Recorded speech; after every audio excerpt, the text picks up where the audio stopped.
Hey everyone, and welcome back to another episode of Indie Game Movement, the podcast that talks about the marketing and business of indie games. I'm Andrew Pappas. I'm going to be your host today, and we're going to be talking about the funding gap no one is talking about. Every developer knows funding gaps exist, but most don't realize they can start at the prototype stage, shaping how you approach development, publishing, and the path to shipping your game. So today, we're going to examine how prototype funding works, what it takes to make early stage projects fundable, and how getting this stage right can jumpstart momentum for both your game and your studio. So that's what we're going to be talking about right here today on Indie Game Movement.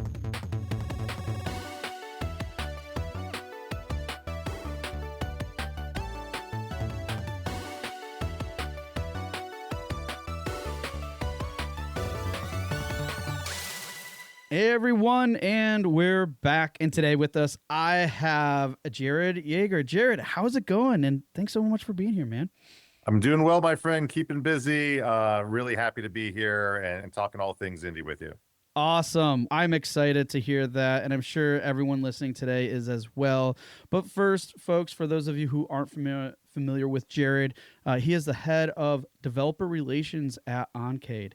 And Jared, if you don't mind, give us a moment about what it is you do there. And also, I mean, you've been in the industry for a while. There's lots of other things you're involved with too. Please share us a little bit more details about like your past, what you're doing, what's keeping you busy. Yeah, sure. So Oncade, where I work right now, I'm the head of developer relations, where we really focus on enabling global payouts, really making payouts better in the game industry. So whether that's payouts for UGC, royalties, rev share, paying international teams, you name it, web shops.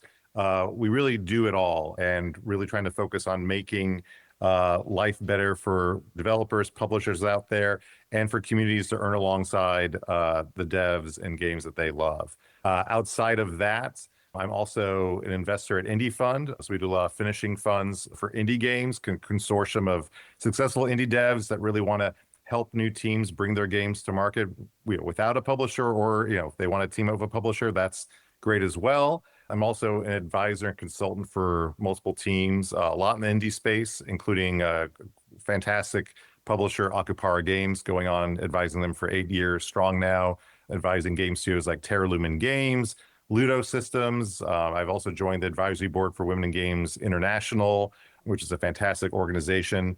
Also the co-chair for Indiecade's awards jury, been volunteering with them for about 14 years now.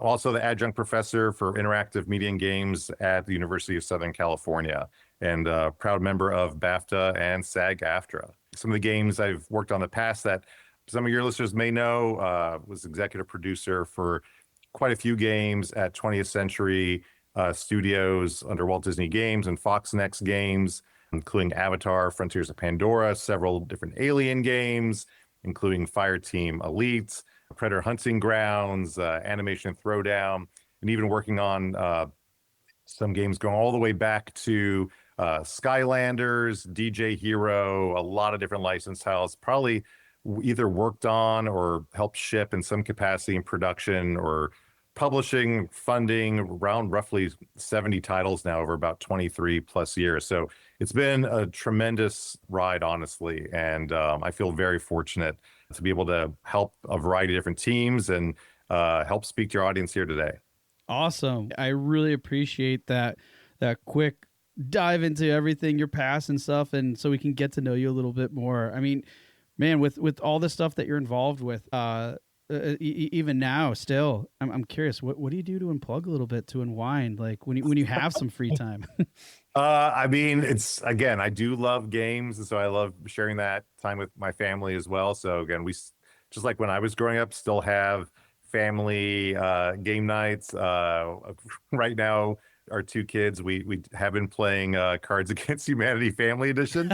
So allow their imaginations to run wild.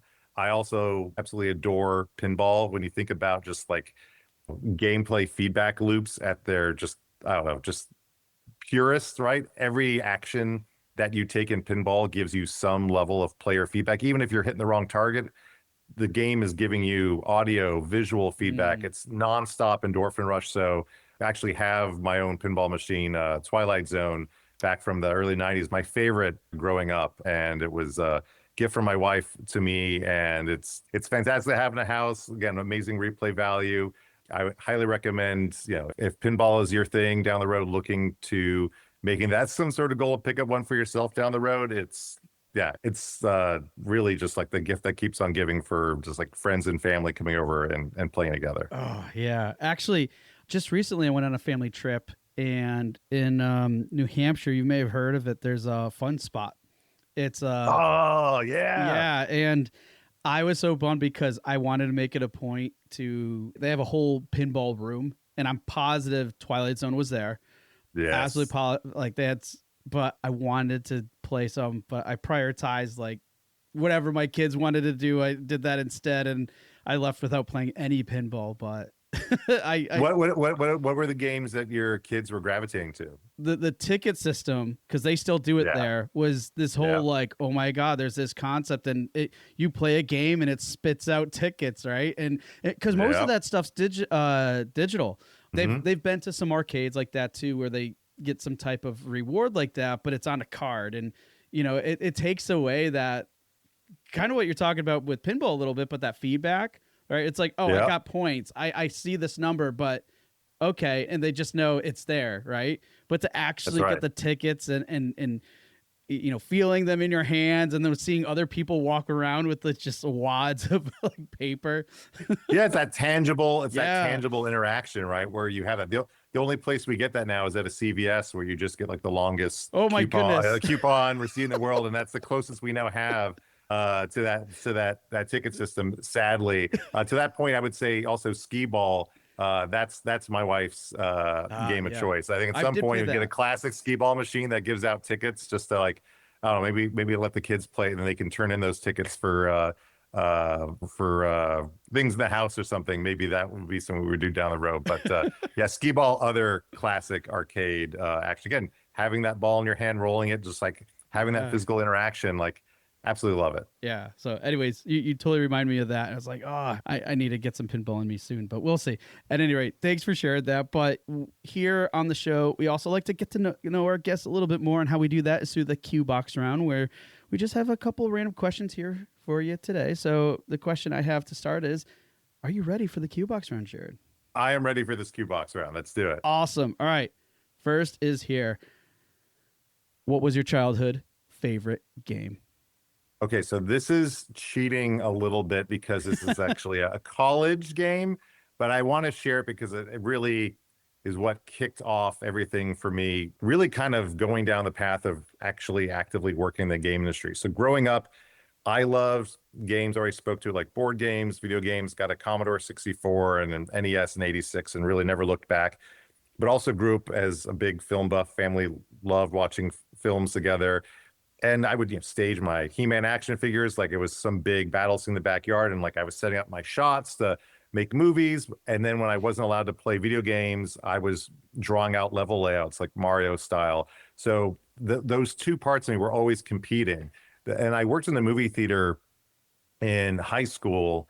And what I loved was actually looking, I would sneak in on my breaks and watch the audience watching the movies and just seeing them all have these group reactions together, having these cathartic experiences. I was like, I really want to make people feel that.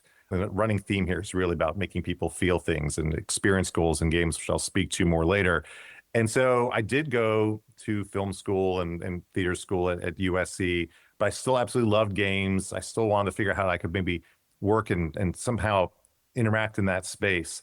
And loved the Legend of Zelda series growing up, and picked up Legend of Zelda, Ocarina of Time in college, and had been playing that somewhat episodically in the dorm room with various people kind of coming in and out and watching along this, I don't know how many weeks journey, playing together, like almost would do a Twitch stream now, right, with multiple series.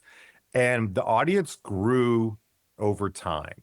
And by the very final confrontation with Ganon, spoiler alert, almost always the baddie, that epic confrontation at the top of the castle, and then with Ganon truly becoming Ganon and fighting through that, I want to say the room kept pouring in.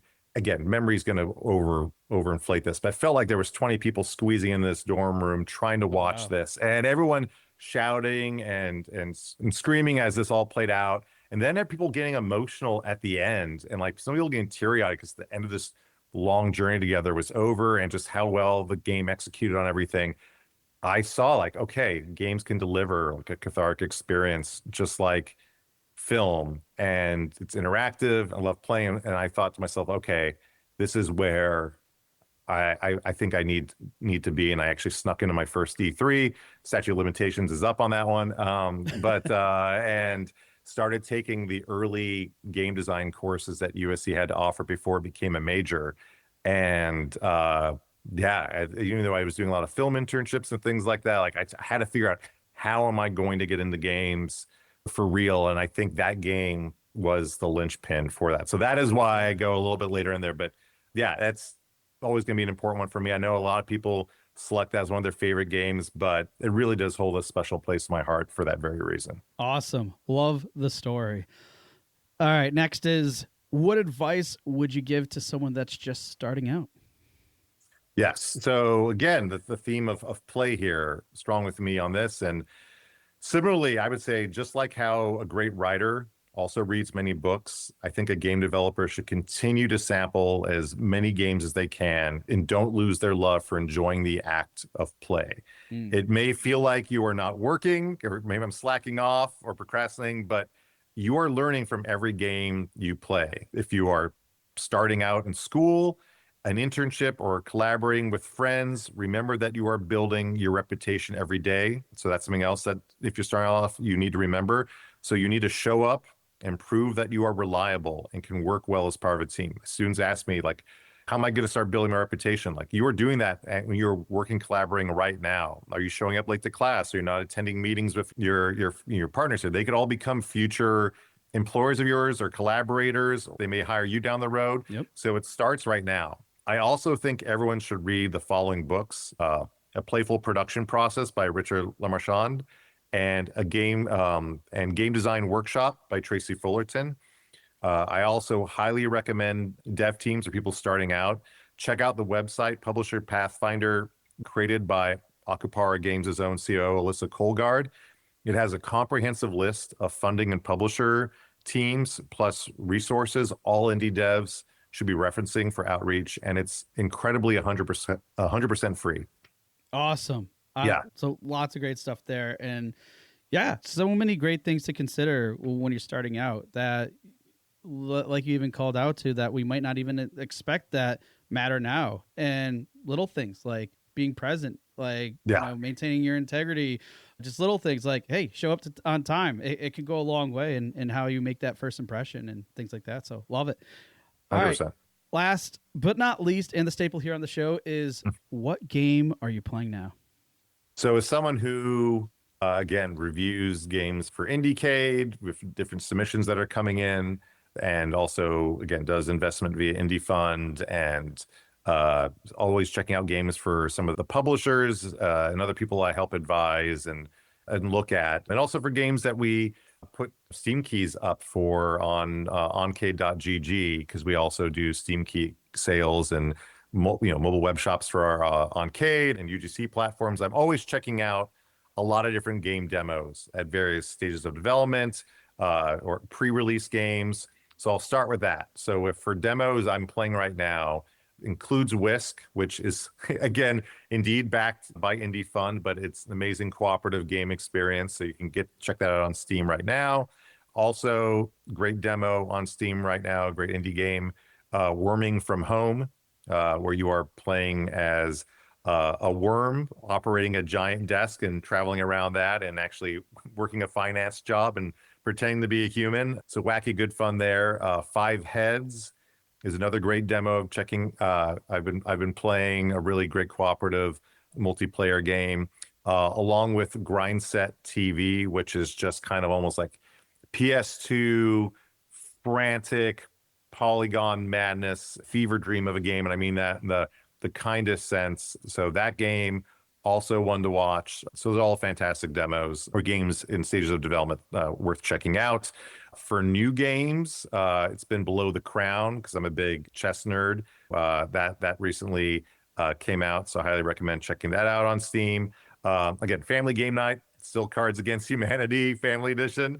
As far as big studio games, I'm about to jump back into Diablo 4. Nice. So as I think a lot of people are right now, and I am also still helping unlock some last brawlers for my son in Brawl Stars. So again, I touch everything from mobile, PC, console, VR, play a little bit of everything, and then honestly been really enjoying a lot of just the different student projects out of USC. There's a game festival coming up on campus soon there that honestly the teams there put out a lot of great work, but being able to play all the different prototypes and games in beta and different stages of development at USC also just always a treat. Awesome. Wow. So many great games lined up there that you're like just tackling all the time. And I love it. And it helps too. Like, right, the roles that you have and everything is so great too, to be able to do that. Like, it gets me thinking, oh, maybe I should like do things like that too, to force myself to play. Cause I don't play as much as I would like, but glad that you are so committed and devoted and various fronts. And like you said, you touch them all. So love it. Thank you for sharing that about yourself so we could learn a little bit more about you. And now let's get into the main discussion here. And today, this is a big one. It's what I said in the intro is we're going to be talking about the funding gap that no one is talking about. And to kick things off, when most developers think about funding, right, as a whole, something further in development that provides clarity and confidence in the experience is seen as a means, to get there, right? That funding and everything else. But you kind of see it differently, right? In terms of where does that shift start changing? Where does that happen? Because a lot of times when we think about funding, we're looking at it just one particular way. A lot of times it comes like, let's say further downstream and everything, but you approach it differently. How is it different? Yeah, I wouldn't say it's 100% differently as much as in addition to that, are different opportunities you can be aware of. It is a bit like threading quite the needle here, but I think it's worth knowing that additional options do exist and what to take in consideration if you decide to approach these different avenues. So first, to be completely clear and transparent with your audience, the majority of funding and publishing deals to be had right now, especially for indies, is unfortunately for games that are at, I'd say, near alpha state or beyond. Capital and margins are tighter than ever. And on the surface, it's less risky to make a bet on a game that is looking close to completion with steady momentum climbing the Steam wishlist charts, right? That said, a lot of indie teams, whether new to the industry, just out of school, or those potentially created from former experienced devs that they wanted to start their own team, or they're affected by layoffs, the studio closures, they don't have the financial runway to sweat equity all the way to alpha or beta to then start pitching for funding or a pub to take them to release. It just isn't the case, right? They have to kind of decide, we're going to grind it out. We're going to have part-time jobs and then work on this during the night. Now doubling or tripling how long it's going to take to just even get to that phase. That can happen. But for these teams, there are 3 early phase options to pitch for funding and support. And they're not easy, but it is possible. There is pitching, like the first option here, number 1, is pitching for prototype funding. This is super early funding pitch phase. It is mostly dominated by teams that have a very strong track record with multiple successful games shipped together, or they are a newly formed team with combination of talent bringing similar years of experience and innovation to the table. The team will heavily rely on their pitch deck that details out their game experience with various levels of developed concept art, maybe some animatics, and potentially some early prototype mechanics or tech demo. In this scenario, the team is ideally seeking funding to either develop a full prototype of the core loop mechanics or potentially up to a vertical slice. demonstrating a short portion of gameplay at target shippable quality. For those who aren't as familiar with what a vertical slice is, this is done with the intention that successful delivery of the full prototype or vertical slice will unlock further funding or publisher funding, or for publisher, or funding for full production. Because so many publishers are looking for solid builds to play, teams in this phase of development might focus their pitching attention toward angel investors, including friends and family, just to kind of get them up off the ground here. The thing is, pitching to angels can be very hit or miss, and sometimes it can really come down to finding the right match at the right time, with a variety of factors to consider, just like with publishers, right?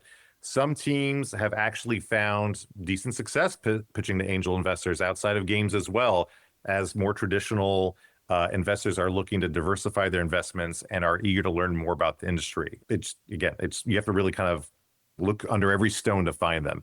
It just takes a lot of time lining up warm intros or doing a lot of cold outreach. Second stage or level of this, let's say you've got some level of prototype already. Maybe now you're pitching just to get to vertical slice funding, right? I want to get to this vertical slice, now take out the other pubs and funders to secure that deal. So again, the odds are still stacked in the favor of teams of experience, but for teams willing to put some time into developing a fully functional prototype that demonstrates the core loop and has found the fun, which again is a whole other ball of wax to tackle. And how do you find that fun, right? Or how do you know when you found it? But again, if for those that are willing to tackle that, and find the fun with its experience goal, there are some teams out there that can be won over at this stage to fund you up to vertical slice or beyond if you've got that prototype in place, paired with a really great pitch deck. And then 3 is pitching for full game funding or publishing just based on a vertical slice. So depending on the scope and depth of your mechanics that you need to showcase, paired with the complexity of demonstrating near shippable target assets, this could be months of work already just to get you to that point that not every team has the luxury to fully commit to, especially with no funding to keep the engines going, right? The issue is that to achieve a vertical slice on your own without any outside funding, as I spoke to already, the team may have to take on part-time work as either a co-dev or maybe as individuals so they can part-time commit to getting their game to this stage of development, especially if there's no existing back catalog of previously released titles to keep cash flow in place. Now, while all 3 of these scenarios are tough needles to thread successfully with funding and publishing partners, if you pull this off, you can lock in several months of funding you wouldn't normally have access to so early in the development process, or maybe even secure a funded path forward through the rest of production without having to lengthen your schedule to account for non-game work to keep everyone afloat.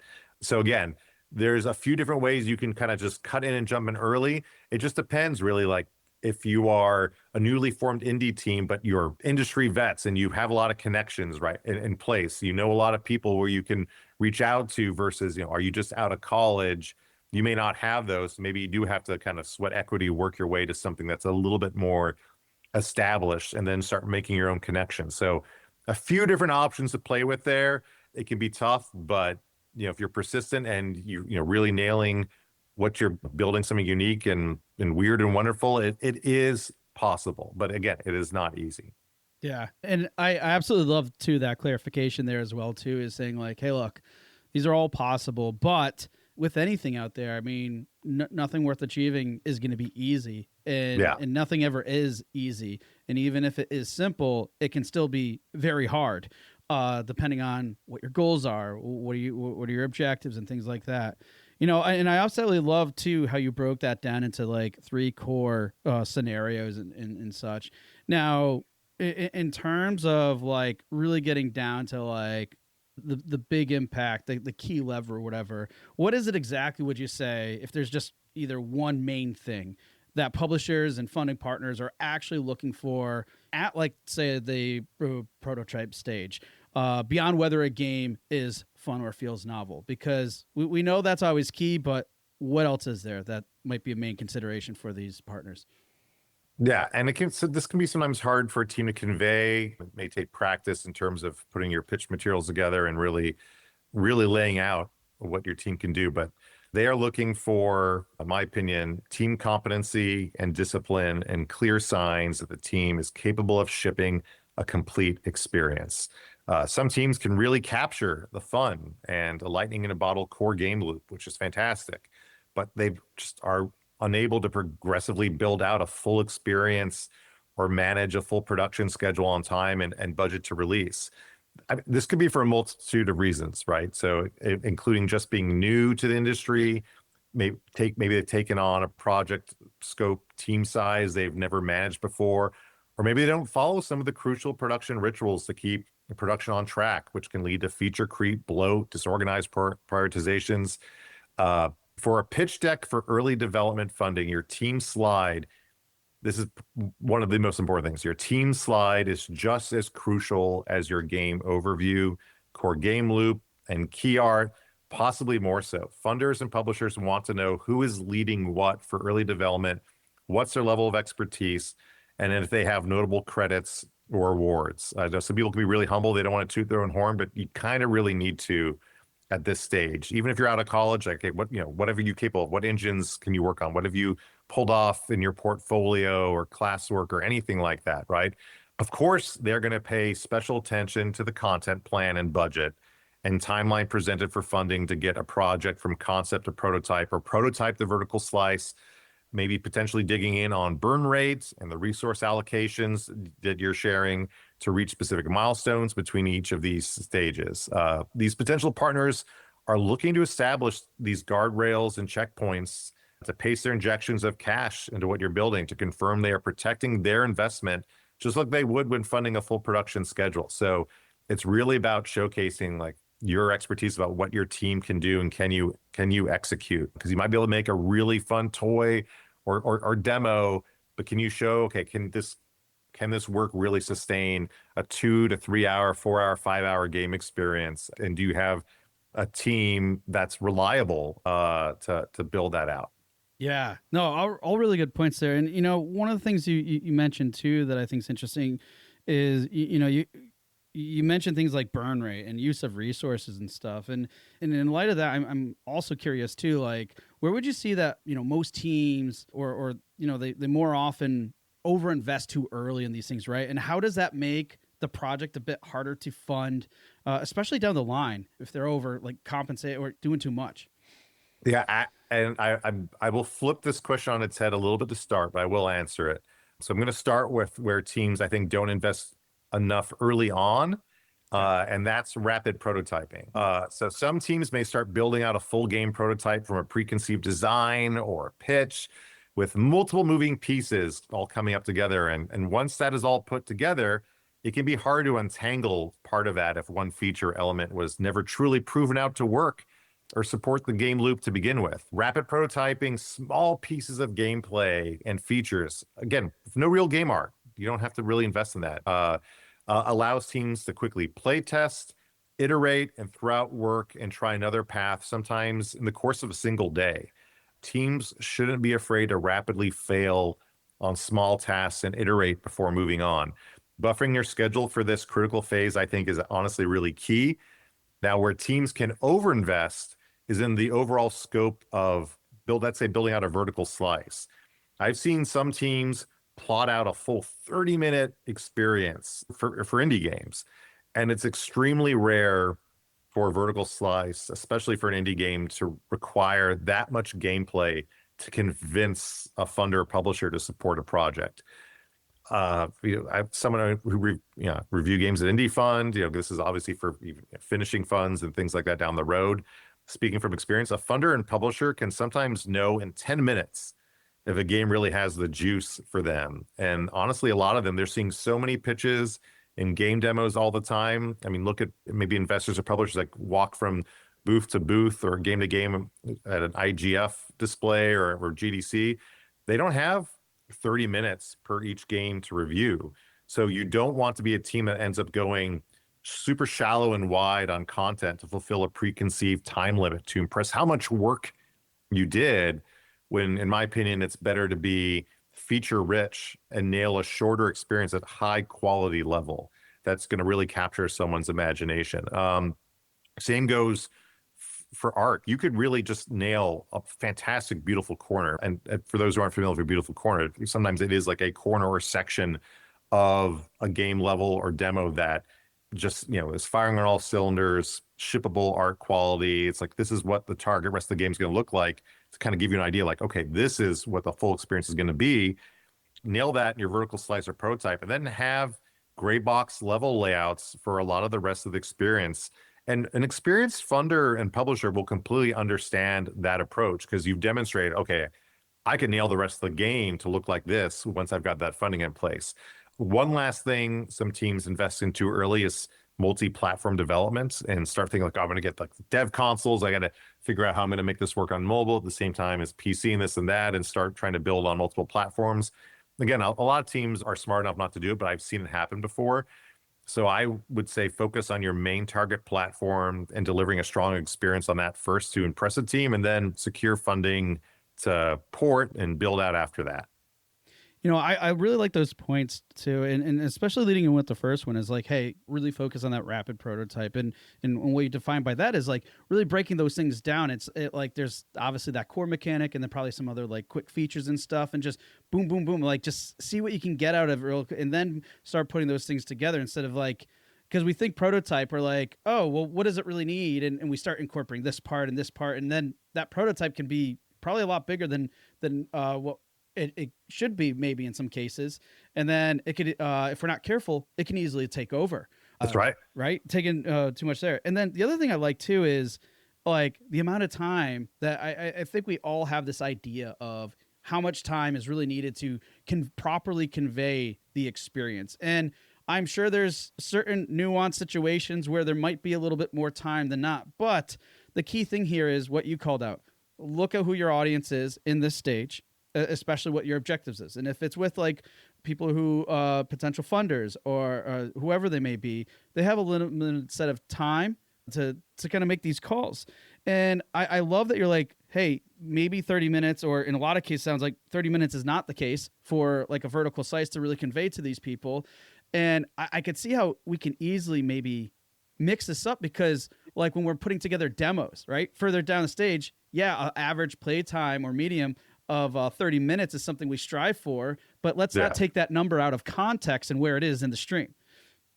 Yeah, that makes sense. And also, I'm just going back to the theme, we were talking about arcades earlier, right? Like you go to an arcade, honestly, that's some of the kind of the best demo game design out there. Because you think about going back to there, even and now with Dave and Buster's or wherever you're going to go, you put in, well, it's not even a quarter, right? You're swiping cards or whatever, but like you might only have a few minutes of gameplay before maybe you lose or, go on the next level. Like those are bite-sized experiences. And you're going to know after that first round, or like you played Street Fighter for the first time in the arcade, you maybe only last a couple of minutes, but you're going to know if you're going to put another quarter in to play that again. Like it's either hooked you or it hasn't.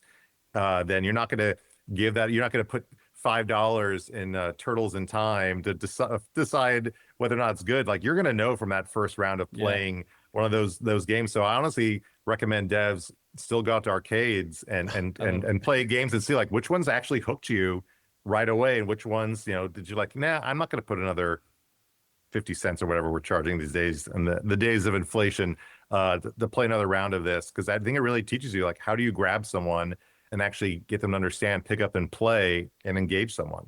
Yeah, it's a little bit different, but it relates to what you just called out, because I'm going back to the experience I just had with my family and at Fun Spot, and they still had the old games where you plunk in the quarter or whatever, this in this case token, and you know how you have these two layers of just tons of coins.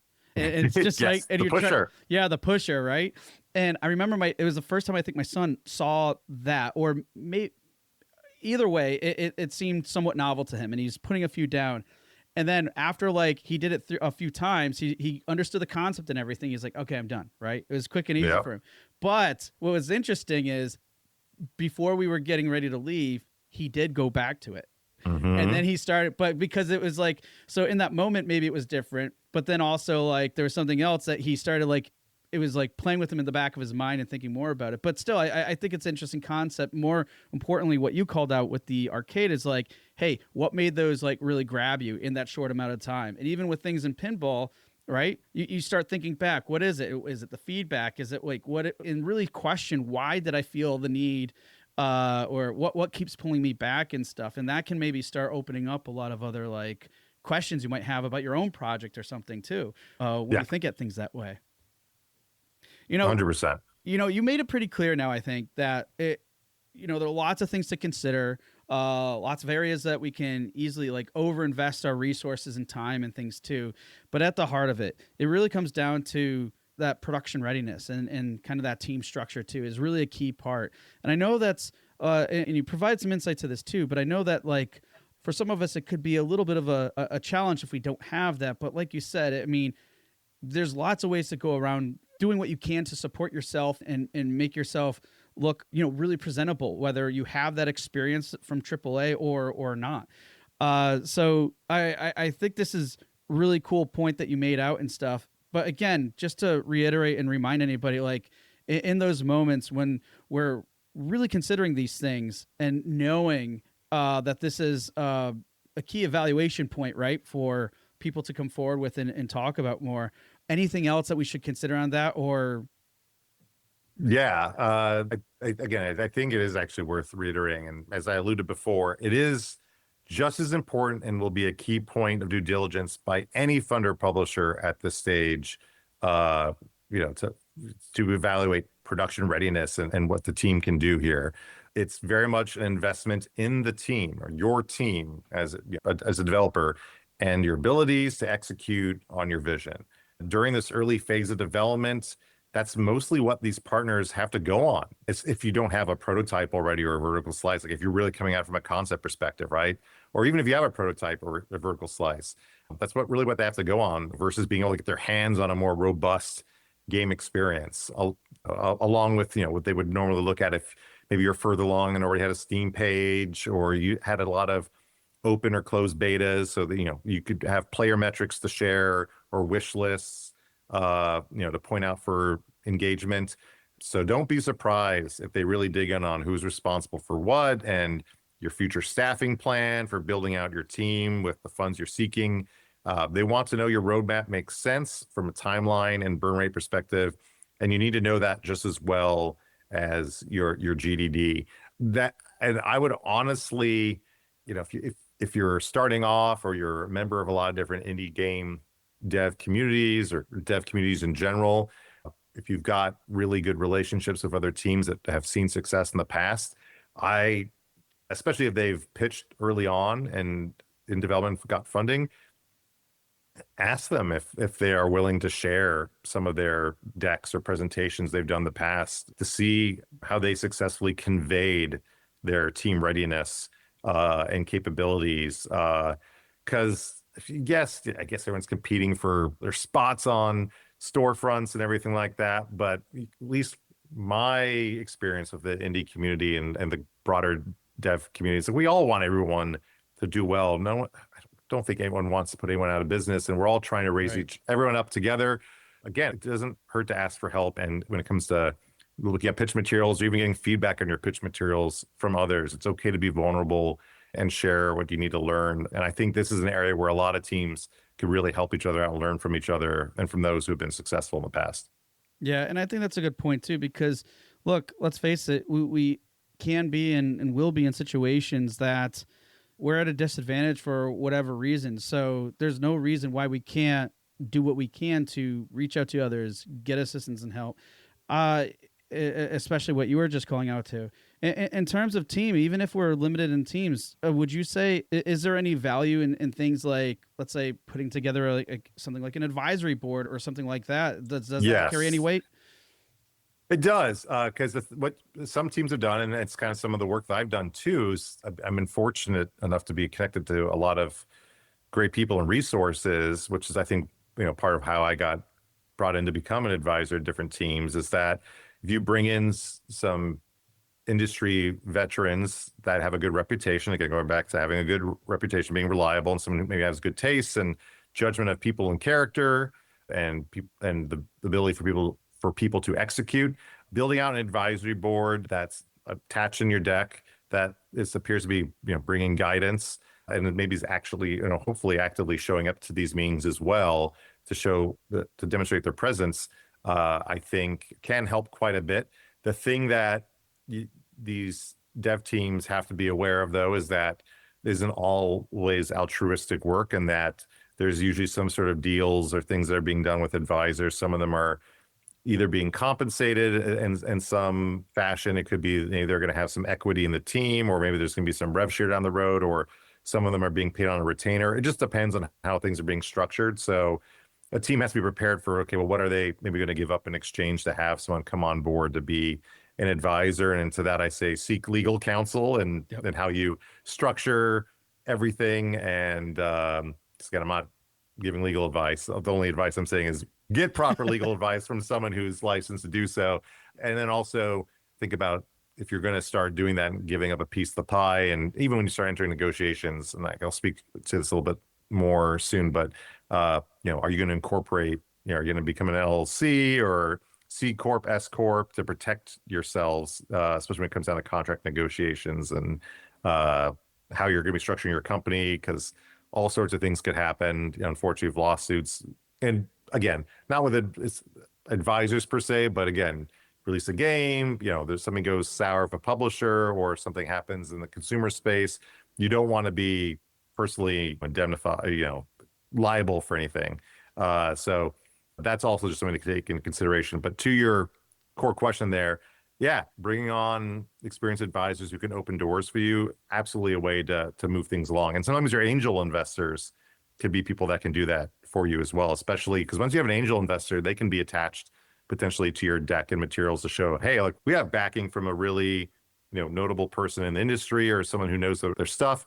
Would they really be putting in X amount of money if they didn't think we knew what we were doing, right? So that's also a good angle as well. Okay, great. Because I know sometimes like navigating this stuff and everything is like, oh, if we don't have that team, then we can't do this. It's like, it's not about what you don't have. It's like, what is a potential solution for what aligns with your objective? What are you really trying to achieve and everything? A lot of this conversation obviously involves, publisher and stuff. And I want to kind of like look at like what that looks like from engagement, even like pipeline types, like, from let's say initial interest that you might be getting with the publisher, all the way down to hopefully a deal. When a publisher though does show early interest, especially if it's a, vertical slice, prototype, whatever, what kind of things should developers be doing during that window to keep momentum and strengthening their position? Yeah, I would say don't pause with what you have, and keep building on what's working, and make adjustments on where you are receiving consistent constructive feedback. You keep play testing and creating opportunities to generate more data to showcase the traction your game has various audiences, whether it's little smaller focus groups, friends, family, closed, open betas, or it doesn't matter. You don't have to be a beta, but just any of these types of sessions to kind of prove that you're getting traction with audiences. Yeah, again, if you're that's showcasing your game at some in-person festival, right? Like sometimes capturing video of like the crowd that you've generated around your booth and the excitement that you like, that can absolutely help you. Also, don't stop pitching to other partners just because you've now entered into a conversation with one publisher or a funder. It doesn't happen all the time, but you might be so fortunate to also find yourself receiving offers from more than one team, which could also strengthen your bargaining position. It's a wonderful problem to have. Please note that you have to be careful about how you handle multiple conversations, and you should remain professionally transparent about the conversations you are having now, and making sure you're not violating also any NDAs that if you have signed any with these teams as you're talking with them. And like I said before, as you move into any serious negotiations, you should really seek legal counsel. There's a lot of great game industry focused lawyers out there.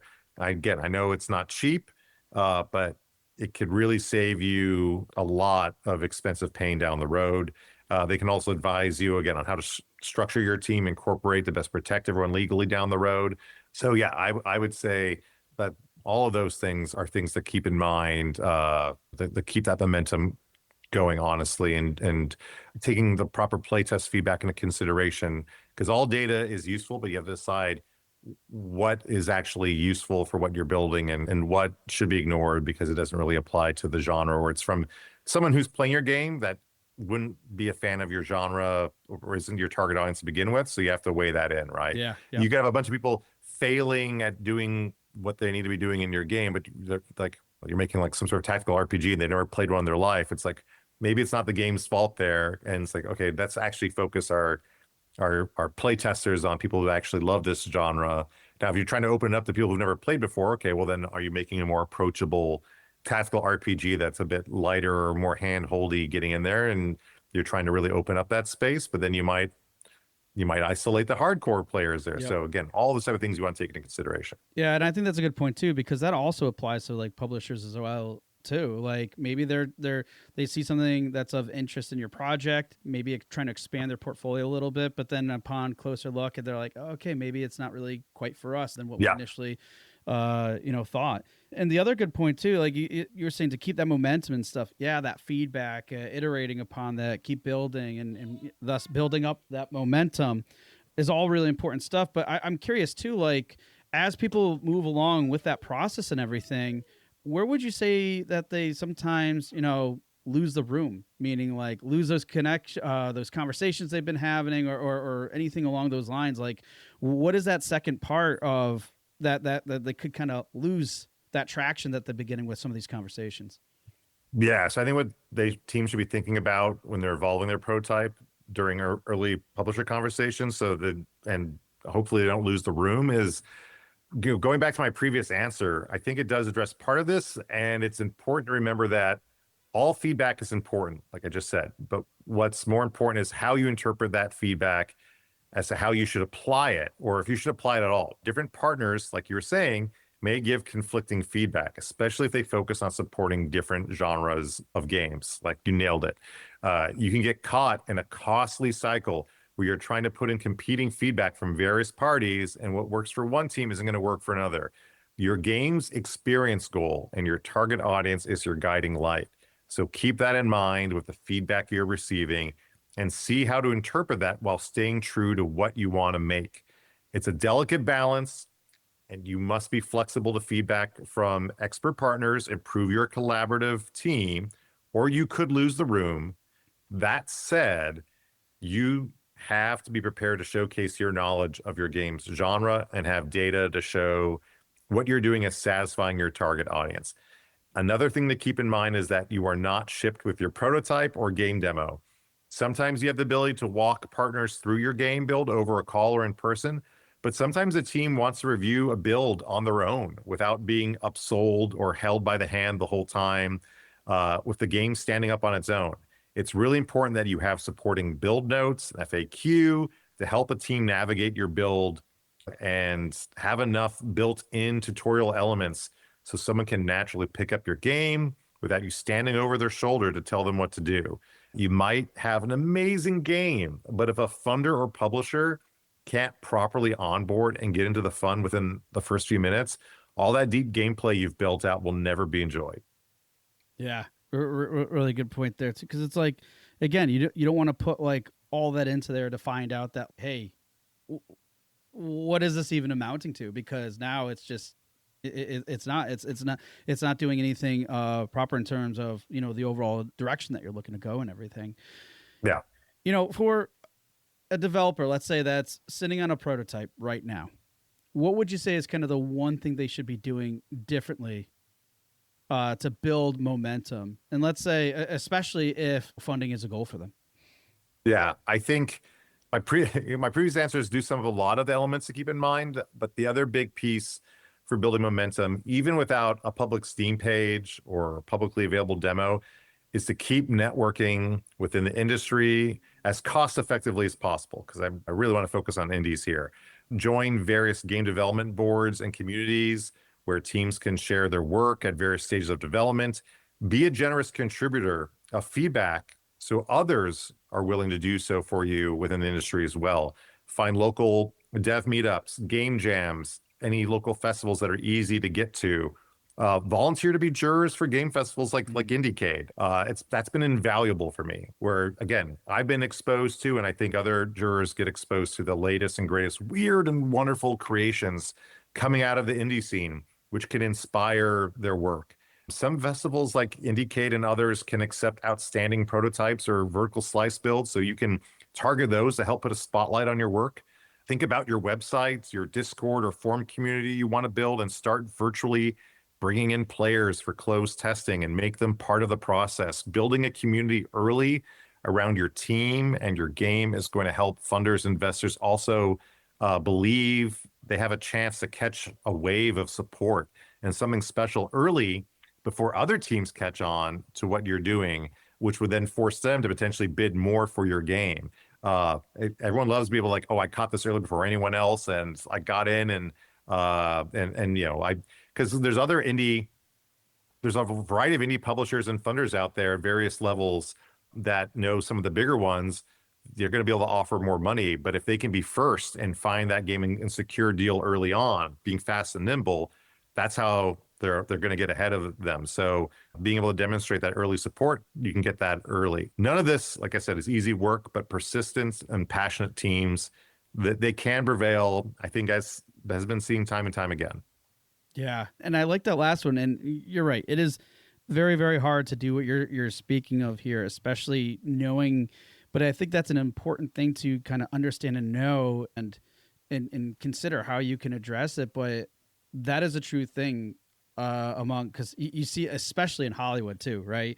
Where it's like, hey, if we can get in first, we pick up on this, we saw it, and they're scouts, right? They have scouts for these things and stuff. But if they pick up on that new thing, especially within a space, if you're really honed in and know the space that you're entering, like the market, the audiences that you're looking to serve, and you can kind of see a new way to approach something within that segment, and then properly communicate that, whether it's like initial marketing efforts or whatever. And again, that's why those activities do matter, even though they might not seem as big in that moment. But it's a one way to kind of get inside the heads of these scouts and these people trying to find that next. Not to say that you have the big thing, but if you do find a way to approach it, like a gap within that market, and know that these people are looking for it, that can give you, just thinking that way can give you an advantage versus someone who's not. Yeah, and you've got scouts that go to everything from Indiecade, the Media Indie Exchange, the Mix, Day of the Devs, things like that, where things are a bit further along, and you find amazing things and pick things up there. But some of these scouts will also be looking across these different forums, and just maybe they're getting a glimpse at like just at a really amazing GIF or GIF, if you prefer, and just like quick little bites of gameplay, and it's like, oh, I got to talk to this team. So again, that can be an amazing calling card. An amazing indie game that eventually was published by Devolver years ago. Carrion made their splash by just putting up a few GIFs on Twitter and caught everyone off guard. It's like, wow, everyone, like, this just captured everyone's imagination. So you can make a big splash with just a few frames of your game. Yeah, I love it. And again, it says like, hey, could that just be luck? Sure. But then again, that wouldn't have happened if people didn't take action. Yep. So love it. Jared, I know we're coming on time here, but I mean, there's a lot that we discussed and everything else. If you had to distill some of the key things that would make great takeaways for people today, what would they be? All right. I'll do 3 tips here, and they all kind of share the themes, a lot of stuff from earlier. Build as a team, building out your game. Build towards your experience goal. And by that is what you want your players to feel. That's the human experience. We all want to feel something and have an impact on others. Goes back to my story about being in the movie theater and like seeing everyone react to something together. I tell my students that when you see a player gasp, laugh, smile, wince, or bug their eyes out while playing something, that's a little magical impact that you are having on them. Why do people watch people play Twitch or anything else? Because everyone wants a human connection. They want to see people react, have a true emotional reaction to something. I tell my students to make a bold choice for what you want your players to feel and dedicate your design around that. And don't worry about chasing the hottest genre of the month. Safe is boring. Go capture someone's imagination. That's tip 1. Tip two, I've said this kind of a bit already, but I'm going to reiterate again. Play test early and often. Don't be like in a closed bubble and it's just you and your team just playing it. I mean, really, whether it's friends, family, strangers, or fellow devs at meetups, game jams, play test and be generous as a play tester for others in the industry as well. And remember, again, you're not shipped in your box or as a README. Let someone play and only step in if they really want your help. Otherwise, you might be tainting that valuable raw play feedback coming your way, and you'll never know what's working or not working. Yeah. Tip three, always be practicing and testing your game pitches, whether it's your 30-second elevator pitch, an in-person demo, or formal presentation. Know what makes your game special inside and out. If you're asked about your game and you appear to be searching for words and umming and how can you get someone else excited about what you're making? That passion has to come through. You have to know exactly what you're making and sell that experience and experience goal to others. Because if you truly believe in your game and that love comes across now you're describing it and you can, again, we'll say capture the imagination, that's a big chunk of winning over the room and getting someone to like, yeah, I got to play this game. And the thing is, it's really easy to forget. It's, we can overthink this, right? But think about when you're a kid and you told your friends on the playground about a new game that you played, whether it was Donkey Kong Country, I'm really aging myself, or GoldenEye or whatever it was, the excitement, there's like, oh, you have to play this game, I rented it from this place and we played over the weekend and this is what you do and you do this and this. And we had so much fun, we're laughing. Like that's, again, we've all done it before. We've sold friends on it. And it's just like, people forget how to act when they want to become actors, right? It's like we've all just done that naturally. So again, practice pitching your game, telling them what makes it important. And that's a big chunk of the battle right there. Awesome. Absolutely love those tips. Such great ones right there. Can't really thank you enough for sharing that. I know we're on time here, Jared, and everything else, but if, what are some ways that people can find more about Oncade, Indie Fund, or even just to connect with you? Please drop us some links.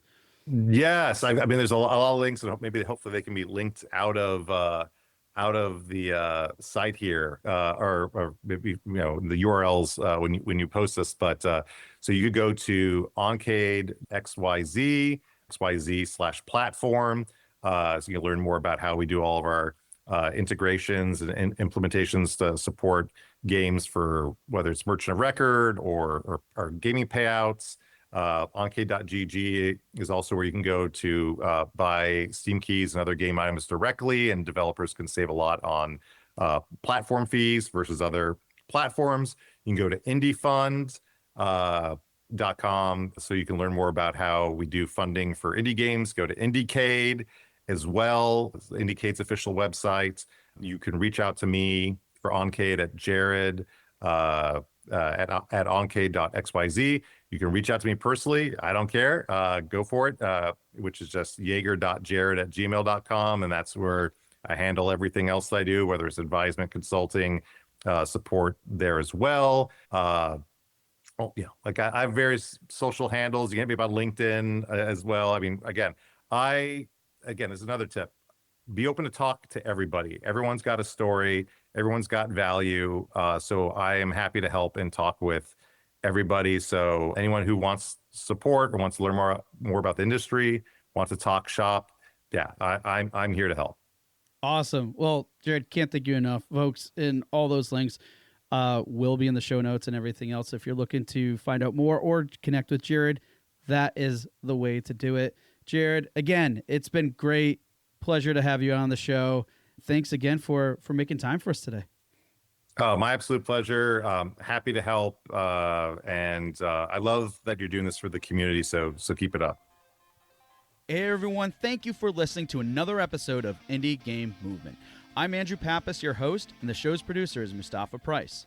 Show notes for this episode can be found by visiting rengenmarketing.com, the number episode of the show. Rengen Marketing is a consulting marketing company that helps indie devs with their marketing efforts. Whether you need guidance with your game's marketing strategy or could use a free marketing plan template, then please visit www.rengenmarketing.com and take action. A special thanks to Dakota Saw for Season 2's opening theme and Melissa Gellis for the new logo design. And as always, thanks for being such great listeners, and we'll see you next time on Indie Game Movement.